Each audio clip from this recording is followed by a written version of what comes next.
Most people won't notice this when it happens.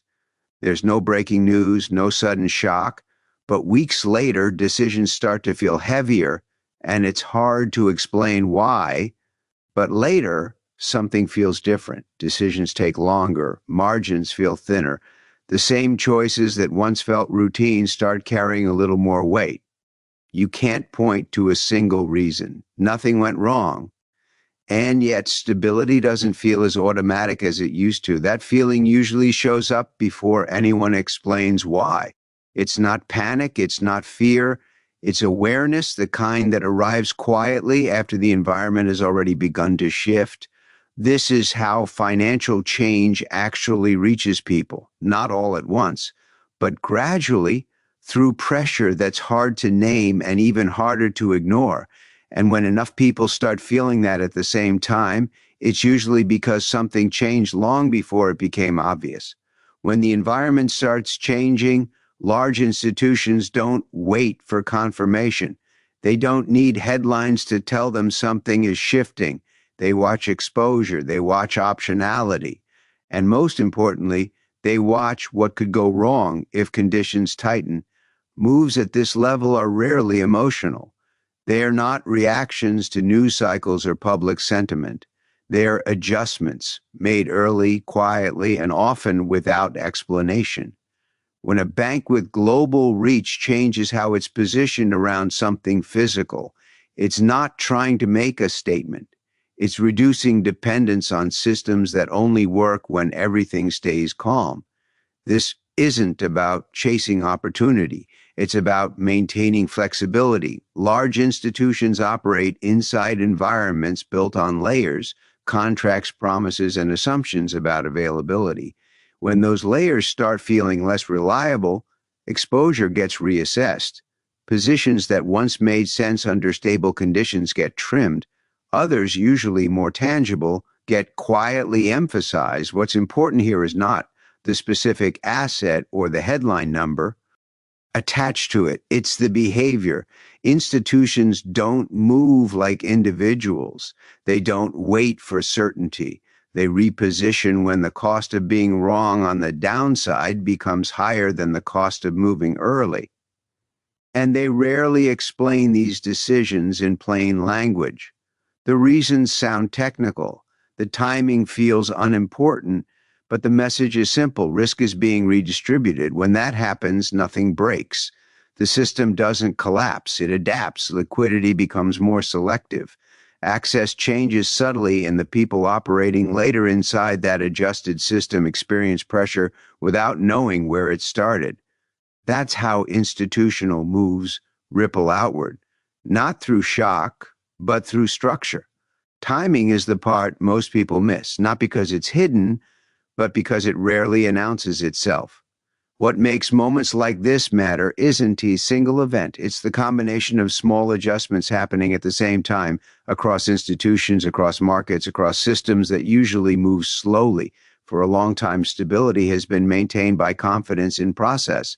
Confidence that supply shows up when it's needed, that contracts roll forward smoothly, that liquidity remains available even when conditions tighten. When that confidence starts to thin, behavior changes before outcomes do. Institutions begin shortening commitments. They prioritize access over efficiency. They become more selective about where risk is allowed to sit. None of this feels dramatic on its own. It looks like caution, like prudence, like responsible management. But taken together, it creates a different environment. The timing matters because pressure builds quietly, not at the edges, but at the points where systems depend on everything working as expected, where delays weren't designed for, where substitutions aren't simple. This isn't about something breaking, it's about tolerance narrowing. When tolerance narrows, flexibility becomes more valuable than yield. Optionality becomes more valuable than optimization. And institutions act accordingly.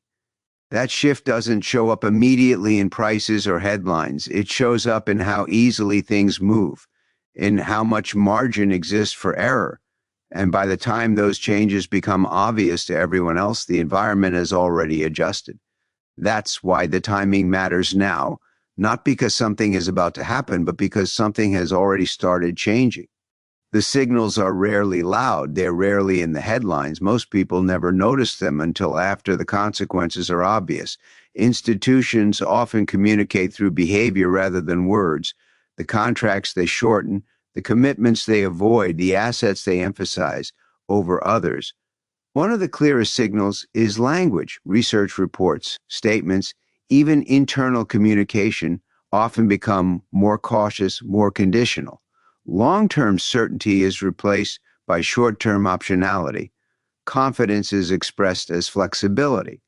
Another signal is access. Liquidity that once felt routine starts becoming more selective. Terms change subtly. Costs move in ways that are noticeable only if you pay attention. These aren't emergencies, just small recalibrations that accumulate over time. Positions themselves can be revealing. When a large player reallocates from abstract or paper exposure into tangible holdings, it's rarely about short-term gain. It's about reducing vulnerability.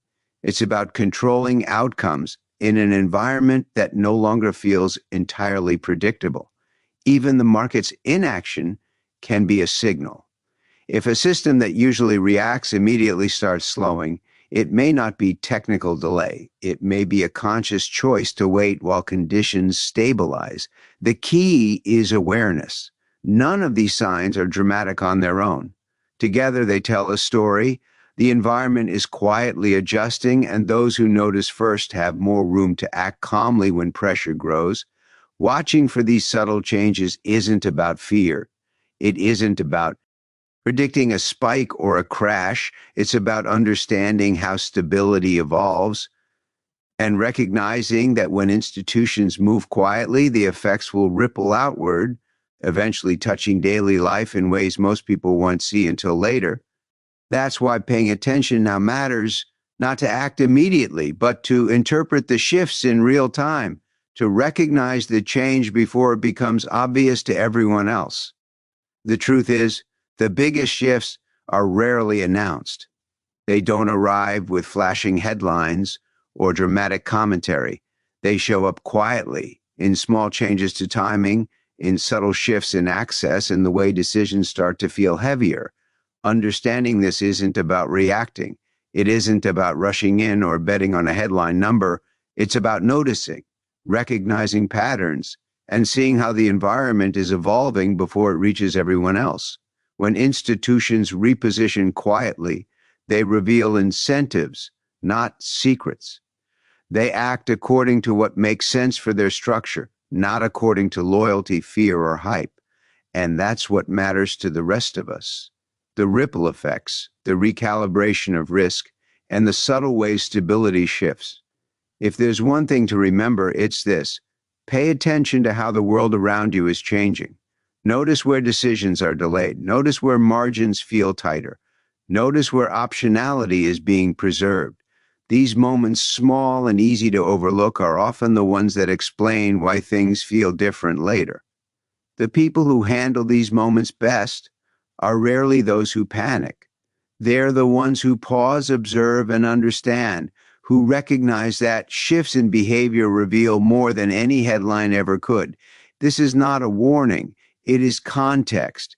And context, when understood, is one of the most powerful tools anyone can carry in a world that is always quietly moving.